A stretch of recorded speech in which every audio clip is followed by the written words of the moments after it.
Well, anciently, in all of the earliest churches that existed, you find this in the Holy Land and throughout the Roman Empire, there were various stone altars, and the altars were always the focal point of worship in the earliest ancient church. That was because they never conceived of having worship without having communion. All of the accounts in the first few hundred years of worship that we have always revolve and focus around the receiving of the communion. And so the altar is sort of the pivotal point within the church.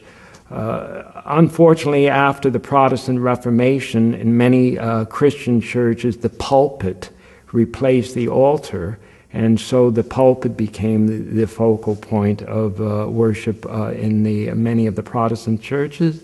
We still have a pulpit and we still have sermons, but the focal point of the worship service is the receiving of the Eucharist, and so the altar is the sacred spot in the church, in the front of the church, upon which we have the holy vessels, and we have the gospel, and we have various sacred items that are there and such, and before which the priest stands and serves.